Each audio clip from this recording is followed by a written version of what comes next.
안녕하십니까. 반갑습니다. 이제 해고부터 보도록 하겠습니다. 해고란 이제 근로자 의사에 반하여 일방적으로 이루어지는 근로관계의 종료이죠.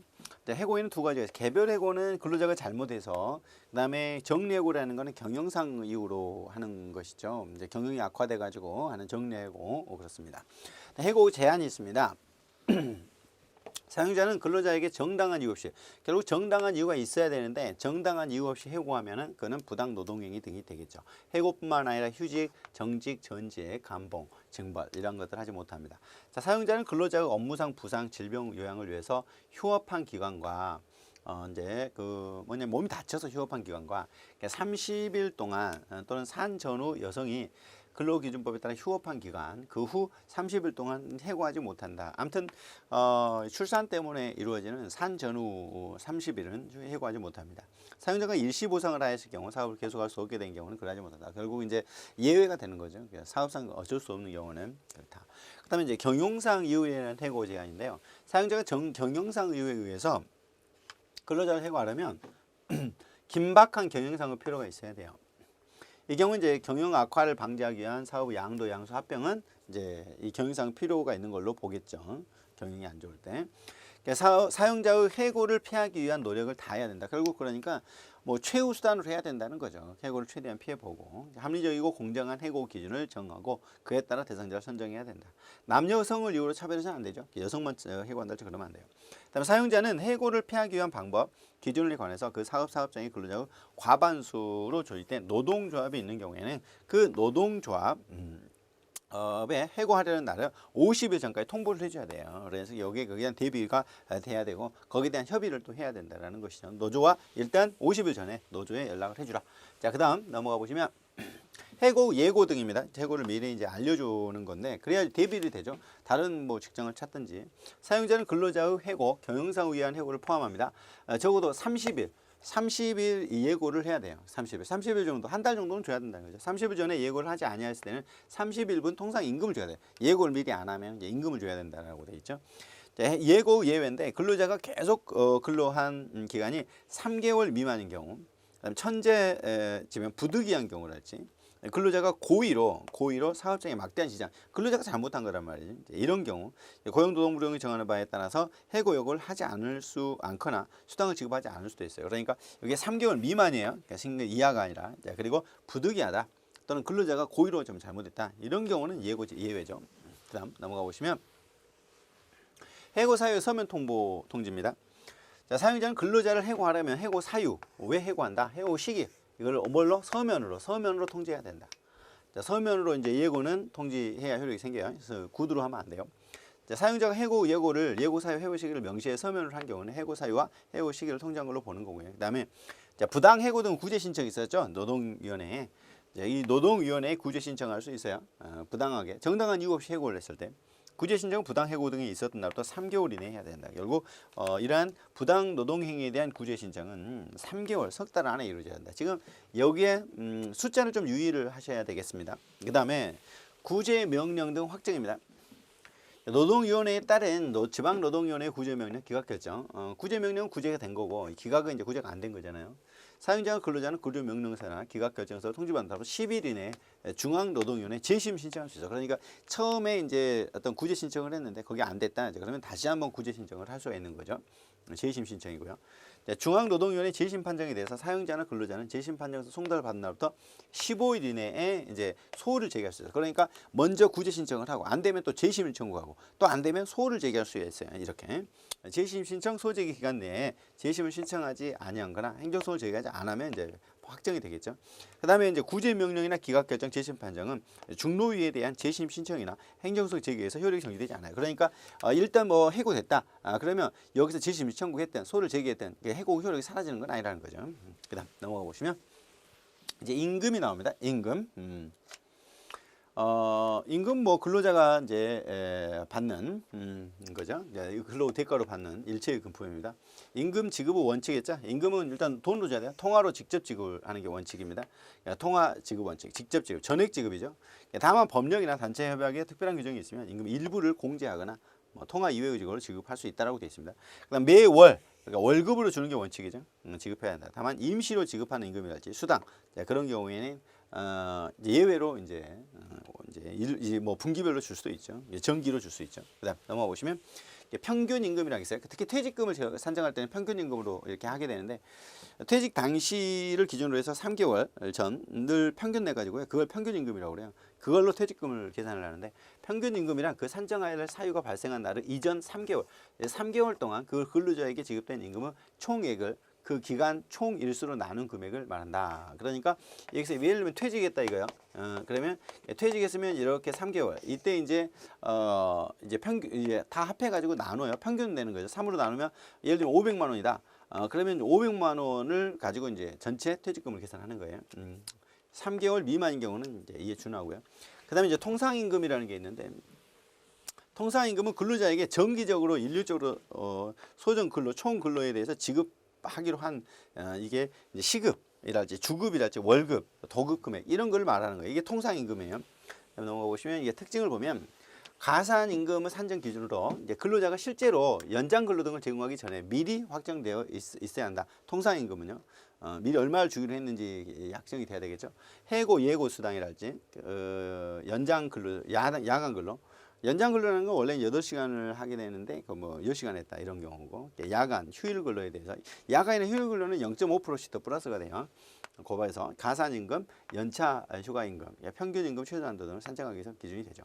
그냥 통상임금에 속하는지 여부는 그 임금의 소년근로 대가로서 근로자에게 지급되는 금품으로서 정기적으로 지급하냐, 일률적으로 지급하냐, 고정적으로 지급하냐 이런 걸 기준으로 해서 객관적으로 판단을 해야 될 겁니다. 그다음 넘어가십시오.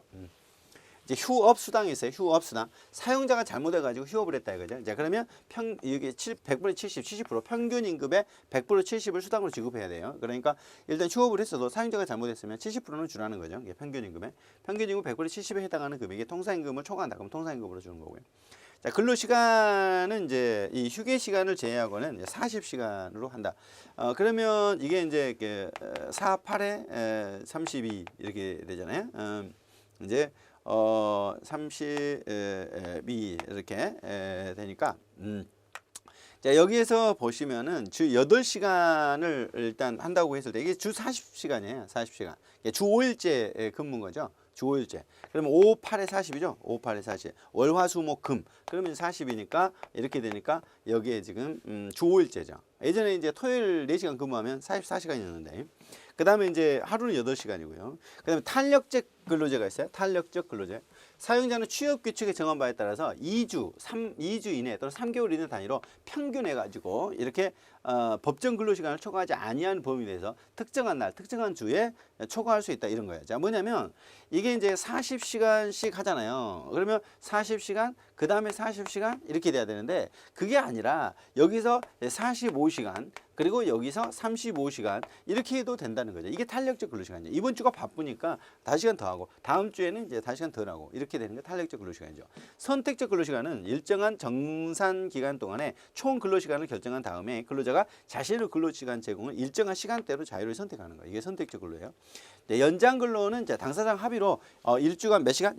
일주간 12시간을 한도로 일주에 12시간이에요. 12시간 이렇게 12시간을 한도로 연장할 수가 있죠. 그러니까 일주가 40시간이었잖아요. 그럼 40시간에 12시간이면 52시간까지 된다 이 말이죠. 휴게. 네, 근로자는 4시간 경과하면 30분 이상, 8시간이면 1시간 이제 쉬는 시간을 줘야 된다 이런 거죠. 네, 넘어가 보시죠.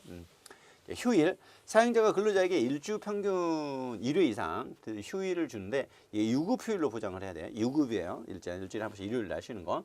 근로자 대표 서면으로 합의하면 특정한 근로일을 대체할 수 있고요. 일요일 대신에 일요일 일하고 뭐 그 다음 날 쉬고 이렇게 합의할 수 있다는 거죠. 사용자는 연장 근로, 휴일 근로, 야간 근로. 야간은 이제 오후 10시부터 다음 날 6시까지예요.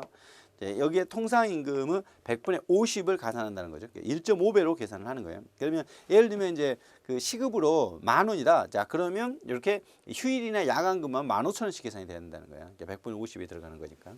그다음에 연차 유급 휴가인데 사용자는 1년간 80% 이상 출근한 근로자에게 15일의 유급 휴가를 주어야 한다. 1년 미만인 근로자, 1년간 80% 미만인 출근한 근로자에게 1개월 개근 시 1일의 유급 휴가를 줘야 돼요. 연차, 월차 이렇게 주도록 돼 있죠. 네, 넘어가 보시면 이제 여성과 소년입니다. 이제 근로계약. 친권자와 후견인은 미성년자 근로계약을 대리할 수 없어요. 아무튼 근로계약을 대신할 수 없다. 친권자 후견인 고용노동부 장관은 근로계약이 미성년자에게 불리하다고 인정하는 경우에는 이걸 해지할 수 있어요. 그냥 끝낼 수 있고요. 임금 청구는 미성년자가 할 수 있습니다. 청구할 수 있어요. 미성년자가 청구할 수 있다. 임금은. 그다음에 근로시간은 15세부터 18세 미만의 경우에는 일이 7시간, 1시간 더 작죠. 그다음에 일주에 이렇게 35시간. 그러니까 5일이니까 5시간이 더 줄죠. 이렇게. 원래 40시간인데 35시간, 8시간인데 7시간.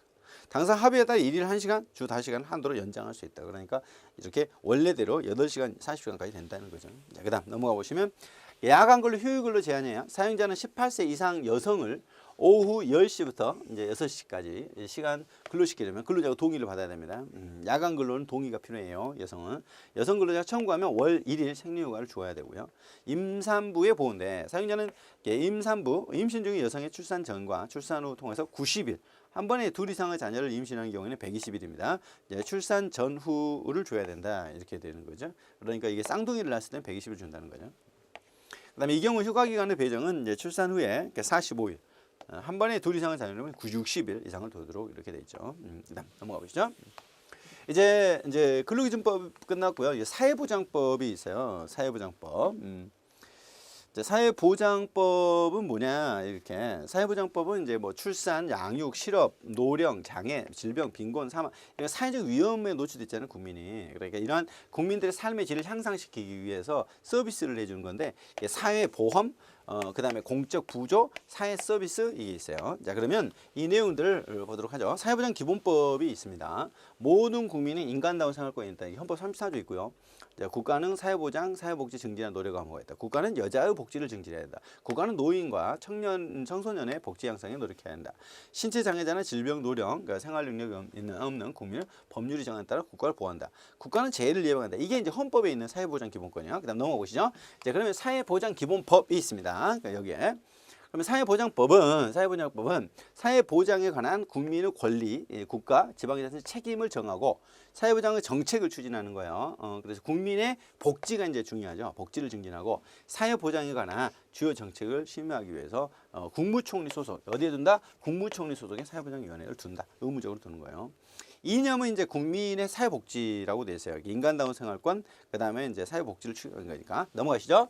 그 다음에 이제 사회보장의 분류, 이제 이게 중요해요. 이거는 이제 보시면 알겠죠? 계속 출제가 되고 있죠. 다른 건 몰라도 요것만큼은 반드시 봐야 돼요. 여기에는 사회보험이라는 게 있고, 공공부조가 있고, 사회서비스 이렇게 이제 일단 나눠지는데 여기에 보시면 이 사회보험은요, 국민연금법, 연금보험이잖아요. 이게 고용보험, 국민건강보험, 건강보험, 산재보험 이렇게 보험이 들어가죠. 보험, 의료보험, 고용보험, 국민연금보험, 연금법 이게 이제 사회보험이에요. 그러니까 보험료를 먼저 내는 거죠. 이렇게 가는 거고요.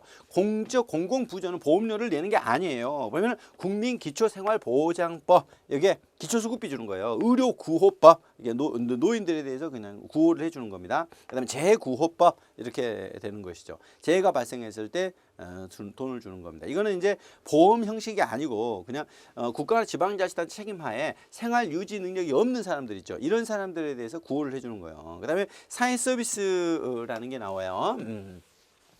이 사회 서비스 내용을 보면은 이게 기초노령연금법, 이게 노령연금법이에요. 이게 노인복지법, 그다음에 모자보건법, 그다음에 아동복지법. 그래서 여기에는 뭐냐면 이게 국민의 복지, 보건 이런 것에 대해서 인간다운 생활을 보장하기 위해서 이런 지원을 하는 제도예요. 그러니까 여기는 보험 형식이 아니라 서비스 형식으로 연금법이지만 노령연금이니까 여기에 노인복지, 그다음에 아동복지, 그다음에 모자보건 이런 것들이 사회 서비스고 평생 사회 안전망이 있어요. 그러면 생애 주기로 걸쳐 보편적으로 충족될 기본적 요구와 특정한 사회 위험에 의해서 발생하는 특정 요건을 동시에 측정하는 것이다. 그러니까 이게 뭐냐면 이 맞춤형 사회보장 제도죠. 이게 사회 안전 평생 사회 안전망을 구축을 하는 겁니다. 자, 그러면 여기에 넘어가 보시면 이제 국가와 이제 지방자치단체는 이렇게 국민의 인간다운 생활을 보장해야 되고, 그다음에 책임과 역할이 있고, 그다음에 여기에 대응하는 이제 사회보장 제도를 매년 필요한 재원을 조달하도록 돼 있고요. 이제 이게 경년제로 이게 실시를 하도록 이렇게 하고 있죠. 자, 국민의 책임 볼까요? 모든 국민은 또 이제 자립을 해야 되겠죠. 최대한. 그다음에 경제, 사회, 문화 이런 거를 누릴 의무 권리가 있다. 이렇게 이런 내용은 협력하는 거고요. 이제 이게 중요해요. 외국인은 어떠냐? 외국인은 이제 상호주의라는 거예요. 그래서 그 나라에서 인정한 만큼 우리도 인정해주겠다. 이렇게 되니까 이게 상호주의 적용됩니다. 그래서 외국인은 아예 사회보장 못 받는다 그러면 틀려요. 이렇게 자, 그럼 넘어가 보실까요? 사회보장을 받을 권리가 있습니다. 자, 사회보장을 받을 권리 이렇게 나오는데 여기에는 이제 일단 모든 국민이 사회보장 급여를 받을 권리가 있어요. 그러면 국가 지방자치단체는 모든 국민이 건강하고 문화적인 생활을 유지할 수 있도록 생활보장급여 수준을 향해서 노력해야 되고 국가는 관계 법령을 정비해야 되고 그다음에 국가와 지방자치단체는 이렇게 최저임금 이런 걸 보장해야 된다. 그다음 넘어가 보실까요? 사회보장 급여 신청인데 이제 급여를 받으려고 한다. 이제 기초수급여를 받으려고 한다. 그럼 국가지방자 신청을 하는 것이죠. 자, 그다음에 이제 수급권을 보호해야 된다. 이제 이 수급권은 법령이 정한 바에 따라서 담보 안 돼요. 압류도 안 돼요. 이렇게 수급권은 기초수급비를 압류하고 그러면 안 되겠죠. 그다음에 사회보장 수급권은 제한인데 사회보장 수급권은 제한하거나 정지할 수 없어요. 계속 줘야 됩니다. 관계 법령이 정하는 바에 따라서 제한 정지가 가능하고 하더라도 이런 게에 대해서 최소한으로 그쳐야 되죠. 자, 그다음에 이제 포기는 어떠냐? 사회보장 수급권은 정당한 권한이 있는 기관에 서면으로 포기할 수 있어요. 포기를 취소할 수도 있어요. 포기를 취소할 수도 있습니다. 사회보장 수급권을 포기하는 것이 다른 사람에게 피해를 주거나 또는 이제 관계법령 위반의 경우에는 포기할 수 없겠죠. 원칙은 포기할 수 있지만. 그다음 넘어갑시죠. 사회보장관계법이 있습니다. 자, 사회보장관계법. 여기에는 어떤 것들이 있느냐? 여기는 이제 사회보험, 일단 첫 번째 사회보험이 있습니다. 이제 사회보험. 자, 첫 번째 사회보험으로서 이제 국민연금법이 나와요. 국민연금 보면 국민연금 뭐 다 많이 가입돼 있죠. 여기에 공무원연금이 있겠는데 국민은 노령, 장애, 사망에 의해서 연금급여를 실시하는 내용으로 합니다. 그래서 보험을 먼저 내죠. 그래서 보건복지부 장관이 맡아 주관합니다. 넘어가 보시면요. 여기에 이제 국민연금과 관련해서 이제 근로자가 내는데 이제 근로자 직업의 종류 무엇이든지 간에 사업장에서 노무를 제공하는 게 근로자죠. 그다음에 사용자는 이제 사업주를 말하고 소득 이게 임금 등의 소득을 말합니다. 그리고 사업장 가입자. 그럼 보시면 국민연금에 가입된 자, 결국 이게 국민연금에 가입된 자를 뭐라고 한다? 사업장 가입자라고 그래요. 사업장 가입자. 지역 가입자는 사업장이 아닐 때 지역 가입자로 가는 거거든요. 그다음에 연금 보험료가 있죠. 보험료 내야 되는 거. 그다음에 이제 부담금. 부담금은 이제 사업장 가입자의 사용자가 부담하는 금액이에요. 그래서 부담금은 이제 누가 사업장 가입자가 회사에서 내는 거죠. 기여금은 사업장 가입자가 부담하는 금액이죠. 이 기여금도. 수급권은 국민연금에서 급여를 받는 권리죠. 자, 넘어가 보시죠. 그다음에 자, 국민연금의 특징 사회보험이다. 그죠? 사회에서 이런 거 공적 보험이죠. 공적 연금이죠. 사적 연금이 아니에요. 사연금이 아니라 단일 연금 체계를 갖고 있습니다. 요게 특수 종사하는 자 등은 제외되죠. 공무원 연금은 제외되죠. 이렇게 제외되는 거 나면 되고요. 부분 적립 방식 이게 전체가 아니에요. 이게 납입한 보험료 일부는 수급자에게 연금으로 지급하고 나머지는 기금으로 운영이 된다. 그래서 전부가 적립되는 게 아니라 부분 적립 방식이에요. 세대 간 재분배 반영이죠. 미래의 가입 세대로부터 현재 가입 세대에 지원을 하는 이렇게 하는 겁니다. 그 다음에 국민연금 가입자입니다. 요거 알아야 돼요. 18세 이상 60세 미만입니다. 국민연금 가입 대상입니다. 다만 공무원, 군인, 교직원 등은 공무원연금이 따로 있기 때문에 제외되고요. 가입 종류는 사업장 가입자. 사업장에 고용된 18세 이상 60세 미만 근로자를 말하는 거고 지역가입자는 사업장이 아니면 지역가입자가 되는 것이죠. 그다음에 의무가입자, 사업장 가입자, 지역가입자 외의 자로서 국민연금에 가입하고 싶을 때 그러면 그다음에 이제 의무 계속 가입자가 있어요. 국민연금 가입자 또는 지역가입자가 이제 계속 이제 가입하는 스스로. 자, 그다음 넘어가 보시면 네 가지가 있어요. 그다음에 국민연금공단이 있습니다. 이런 이 업무를 수행하기 위해서 법인입니다. 국민연금공단은 보건복지부의 위탁을 받았고 하는 거고요. 급여 종류는 뭐가 있어요? 노령연금, 장애연금, 유족연금, 반환 일시금 이렇게 있습니다. 이게 이제 급여 종류입니다. 법 적용 대상자는 연금법을 적용하는 배우자, 남편, 아내의 경우에 사실상 혼인관계 포함. 그러니까 혼인신고를 안 했어도 여기에 국민연금을 수급할 수 있습니다. 다음 넘어가 보시죠. 건강보험이에요. 건강보험. 건강보험은 목적은 다 아실 거고요. 보건복지부가 주관합니다. 이제 직장 가입자가 있고 지역 가입자가 있죠. 이제 모든 상업장 근로자, 사용자가 하는 거고, 여기 이제 공무원 교정 다 들어가요. 그 다음에 직장 가입자와 피부양자를 제외한 가입자, 이런 게 여기에 되면 지역 가입자로 들어가게 됩니다. 그러면 이제 보험자 및 법인격, 이 건강보험 보험자는 건강보험공단으로 하고, 이제 공단은 법인으로 하겠죠. 넘어가십니다. 그 다음에 이제 고용보험법이 있어요. 고용보험법은 뭐 고용 안정을 위해서 하는 것이죠. 그래서 이 고용보험에 이제 가입하도록 하는 것인데, 그럼 피보험자는 보험료 징수법에서 보험에 가입되거나 가입된 것으로 보는 근로자나 자영업자를 피보험자라고 하고요. 그 다음에 이직은 뭐 고용관계를 끝내는 거죠. 그리고 다른 곳으로 가는 거. 실업은 지금 이제 취업하지 못한 상태. 실업으로 인정을 받아야 돼요. 그래야지 이제 고용보험을 받잖아요. 실업에서 적극적으로 직업을 구하지 못해서 이렇게 되는 건데, 특히 이제 코로나 사태에 의해서 굉장히 많은 고용보험 신청이 늘었죠. 보수는 이제 근로소득의 비과세 근로소득을 뺀 이렇게 이제 금액. 이제 휴직이나 그 밖에 비슷한 상태에서 기간 중 사업주 근로자로 지급받는 금을 고용노동부 장관이 정하는 금액을 말합니다. 자, 일용 근로자는 1개월 미만 동안 고용하는 것을 말합니다. 그다음 넘어가 보시면 이제 이 고용보험의 관장은 고용노동부 장관이 관장을 하게 됩니다. 여기는 뭐가 있어요? 이게 실업급여, 육아급여, 육아휴직급여, 그다음에 출산 전후과 휴직급여 이런 게 있어요. 그다음 넘어가 보시죠. 이제 고용보험 사업이 있습니다. 고용보험 사업. 이제 고용보험, 이게 고용안정 직업개발 능력인데, 고용노동부 장관은 피보험자였던 자, 그 밖에 취직의 의사를 가진 자에 대해서 실업 예방, 취업 촉진이랄지 이런 걸 위해서 이렇게 고용안정, 직업 능력 개발 실시한다. 누가? 고용노동부 장관이. 실업급여가 있어요. 직장을 잃었을 때 이제 구직급여와 취업 촉진 수당, 이거는 이제 조기 재취업 수당, 직업력 개발 수당, 그다음에 이제 구직 활동비 이런 걸로 구성이 되죠. 자, 육아휴직 급여 및 육아기 이렇게 육아기 근로시간 단축이 이렇게 있습니다. 고용노동부 장관은 육아휴직을 30일 이상 이제 부여받은 피보험자 중 육아휴직을 시작한 날에 피보험 단위 기간이 통산해서 180일 이상 피보험자에게 육아휴직 급여를 일단 지급합니다. 고용노동부 장관은 육아기 근로시간 단축을 30일 이상 실시한 피보험자 중 육아기 근로시간을 단축한 시작한 날 이전에 이렇게 180일 이상 이렇게 급여를 주는 거고요. 참고하시면 되고, 출산 전후 휴가가 있죠. 이렇게 고용노동부 장관은 이제 출산과 관련해서 이럴 때는 이제 보시면 180일 이상 휴가 기간 시작한 날부터 1개월부터 끝난 날부터 12개월 이내에 신청할 것을 요건으로 해서 이렇게 급여를 하도록 하고 있습니다. 자, 넘어가시죠. 이제 마지막 나오는 것으로서 이게 산재법이 있어요. 산업재해보상법이 있는데, 산업재해보상보험법은요, 근로자가 이제 업무상 재해랄지, 이제 아무튼 재해가 발생했을 때 이제 주는 거예요. 그러면 여기 용어 정리로 들어가 보면, 여기 이제 고용노동부 장관이 정해요. 이제 업무상 재해가 발생했다. 이제 근로자의 부상, 질병, 장애. 그러면 사망했다. 그럼 유족에게 줘야 되거든요. 근데 유족은 사실혼 포함해요. 사실혼도 유족에 포함된다. 그다음에 치유는 이제 부상을 당했을 때죠. 완치하거나 치료 효과가 더 이상 기대할 수 없고 증상이 고정된 상태, 이걸 치유라고 하고, 장애가 발생했다. 장애. 그 다음에 이제 중증 요양 상태, 진폐는 이제 분진으로 일한 거예요. 우리가 진폐증이라고 하잖아요. 되게 탄광이나 이런 거에서 분진으로 일한 거를 진폐라고 합니다. 그다음 넘어가 보시죠.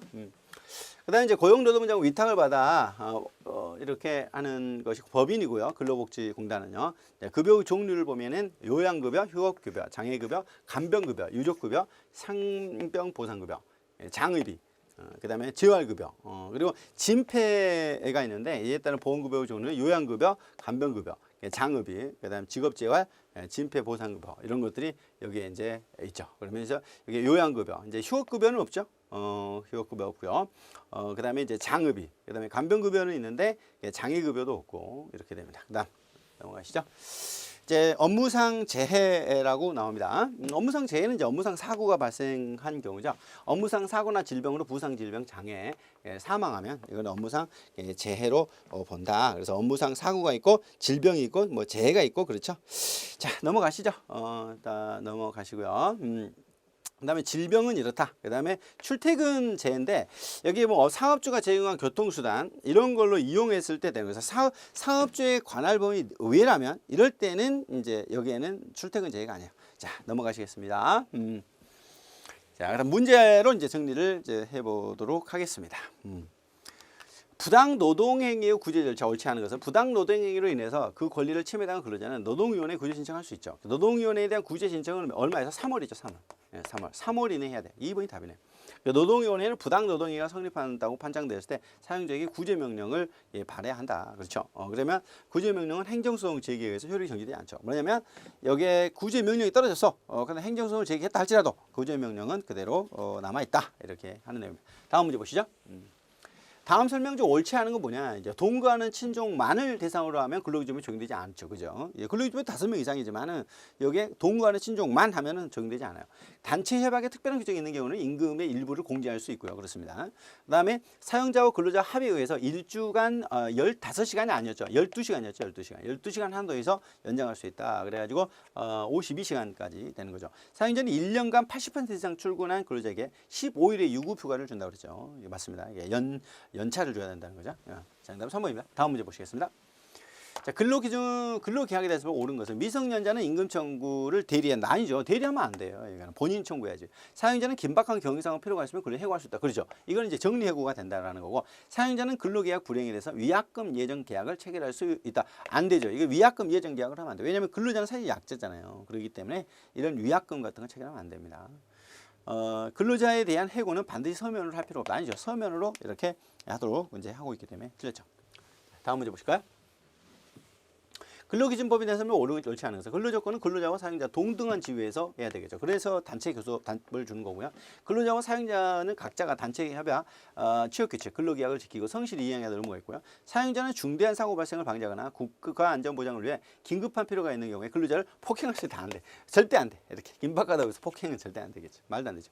그러니까 사용자는 근로자가 근로시간 중에 선거권을 행사하기 위해서 필요한 시간을 청구하면 거부하지 못하죠. 받아줘야 돼. 선거권을 행사하는데 지장이 없으면 청구한 기간을 변경할 수는 있어요. 이렇게 오전에 바쁘니까 오후에 가라. 이건 할 수 있죠. 그럼 넘어가시죠. 이제 근로기준법에 대한 설명으로 옳지 않은 건 뭐냐? 근로계약이란 근로자가 사용자에게 근로를 제공하고 사용자는 그에 대한 임금을 지급하는 것을 목적으로 한다. 그렇죠. 근로기준법이 정하는 기준에 미치지 못하는 근로조건을 정한 근로계약은 그 전부가 아니라 그 한도 내에서 그 부분만 무효로 한다. 이렇게 가죠. 그다음에 사용자는 근로계약을 체결할 때 근로자에게 소정 근로시간을 명시해야 되고요. 그렇죠. 그다음에 사용자는 경영상 위기에 의해서 해고하려면 긴박한 경영상 필요. 이겠죠? 정리해고 가능하긴 하죠. 자, 문제는 좀 쉽죠. 그러니까 이제 문제를 중심으로 해서 이론을 정리하면 돼요. 다음 문제 보시겠습니다.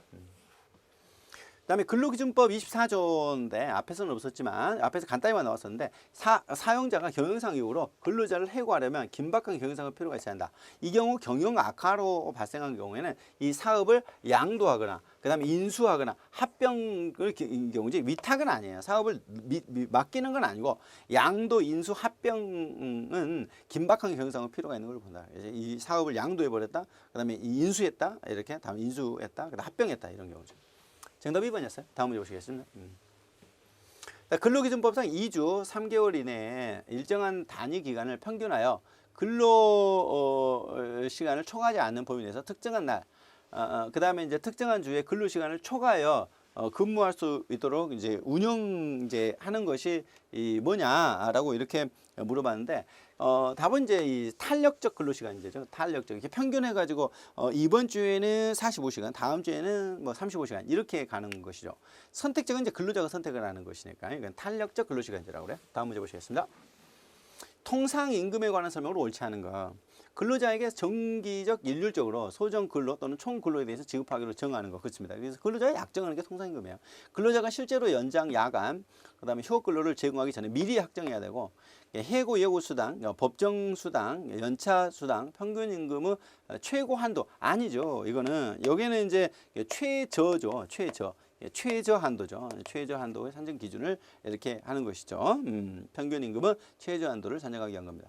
임금은 명칭이나 지급 주기의 장단 등 형식적인 기준이 아니라 임금은 객관적 성질이 통상 임금은 법적 성질을 요건을 충족한다. 이렇게 가야 되니까 답은 3번이에요. 다음 문제 보시겠습니다. 근로기준법에 대한 설명으로 옳지 않은 건 뭐냐? 사용자는 근로자를 해고하려면 해고 사유 시기 서면으로 해야 돼. 꼭 서면으로. 사용자는 근로계약의 불이행에 대해서 위약금, 손해배상 예정 이거 체결하면 못하죠. 그다음에 부당 해고를 당한 근로자는 노동일 구제 신청할 수 있죠. 사용자가 지방노동일 구제 신청이 불복할 때 중노위에 재신청을 한 경우에 구제명령을 정지한다? 그렇지 않죠. 정지되지 않죠. 일단 뭐 부당 노동 행위를 이렇게 들어갔다 할지라도 구제하라라는 명령이 정지되지 않아요. 이제 그대로 이제 효력이 유지된다 이렇게 가죠. 자, 다음 문제 보실까요? 이제 사회보장법으로 왔어요. 사회보장 기본법상 생애 주기에 걸쳐 보편적으로 충족되는 기본적인 욕구나 특정한 사회 위험에 의하여 발생하는 특수 요구를 동시에 고려하는 소득 서비스의 보장 맞춤형 사회보장 제도를 평생 사회안전망이라고 합니다. 평생 사회안전망. 다음 문제 보실까요? 사회보장 기본법에 대한 설명으로 옳지 않은 건 뭐냐? 모든 국민은 사회보장 관계 법령에 정하는 바에 따라 급여를 받을 권리가 있고요. 그죠? 사회보장에 관한 주요 시책을 심의위에서 국무총리 소속으로 사회보장위원회를 두고요. 국가 지방자치단체 모든 국민은 인간의 존엄을 줘야 되고요. 사회보장 수익을 포기할 수도 있고 포기를 취소할 수 있죠. 포기할 수도 있고 취소할 수도 있다. 자, 다음 문제 보실까요? 가로 안에 들어가는 내용은 뭐냐? 이제 사회보장은 모든 국민이 다양한 사회적 위험으로부터 벗어나 행복한 복지사를 실현하는 이념입니다. 자, 가로는 국가 지방자치 책임하에 생활 유지 능력이 없는, 이거는 공적 부조죠. 생활 유지 능력이 없는 사람에게 국민기초 생활 수급비를 준달지 이런 거를 가리켜서 공적 부조라고 합니다. 정답은 2번입니다. 다음 문제 보시죠.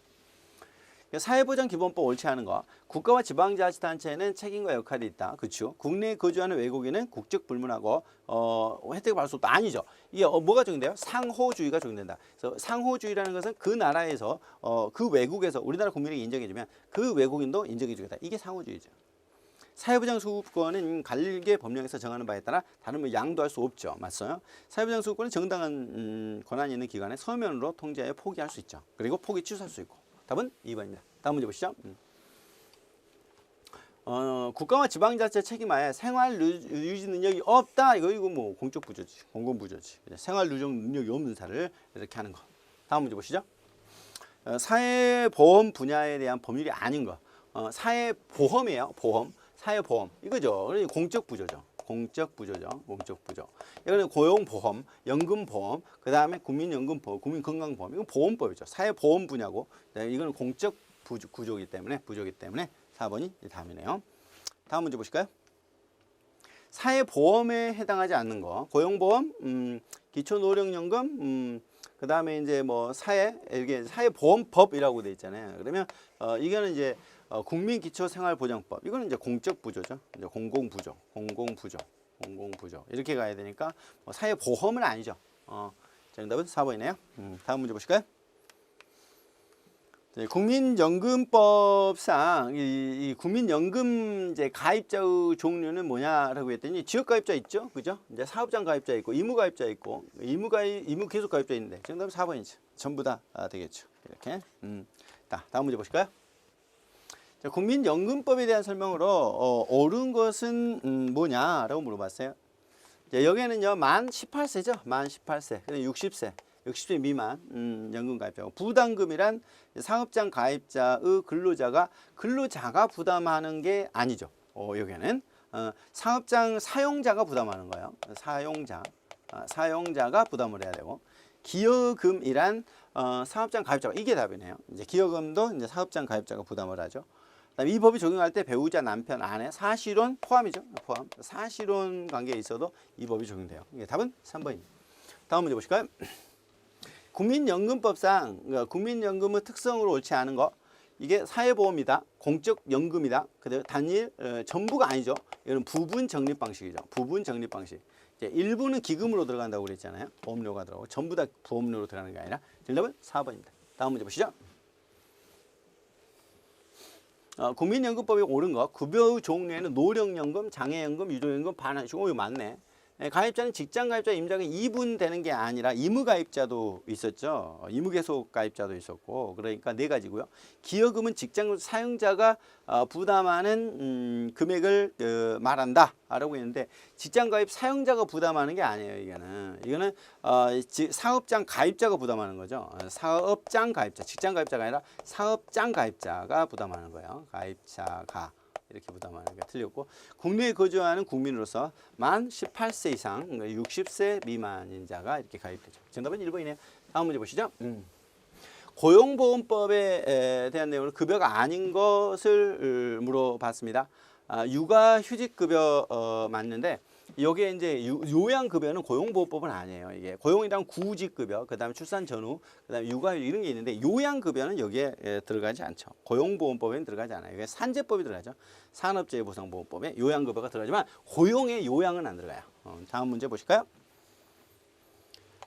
고용보험법상이 아닌 건 물어봤는데 실업급여 들어가고 육아휴직급여 들어가고 직업능력급여 들어가는데 저소득층 생계비지원 이거는 들어가지 않죠. 이거는 고용보험에 들어가지 않습니다. 저소득층 생계비지원은 고용보험 안에 안 들어가요. 다음 넘어가시죠. 근로자의 업무상 재해보상이나 재근로자 재활 촉진하기 위해서 보험시설을 운영하는 이게 이제 이거죠. 산재법이죠. 당연히 업무상 재해잖아요. 재해.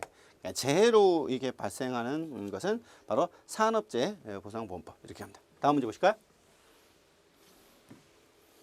산재법상 진폐, 진폐에 따른 보험급여에 해당하지 않는 거, 진폐에 의해서 장해는 아니에요. 이게 요양 들어가고요, 간병도 들어가고 장의비도 들어가거든요. 밑에 나오는데 요양, 간병, 장의비 들어가죠. 그 외에 직업재활, 진폐보상연금 이런 게 들어가지만 장해급여는 없습니다. 이제 좀 어려웠죠? 이게 장해급여는 여기에 없습니다. 다음 문제 보실까요? 산재법의 어떤 용어냐라고 이제 물어봤는데요. 업무상 부상 질병에 따른 정신적 육체적 훼손으로 노동력 상실되거나 감소된 상태로 부상 질병이 치유되지 아니한 상태 이걸 폐질이라고 합니다. 폐질. 치유되지 않은 상태 폐질. 자, 그다음 넘어가실까요?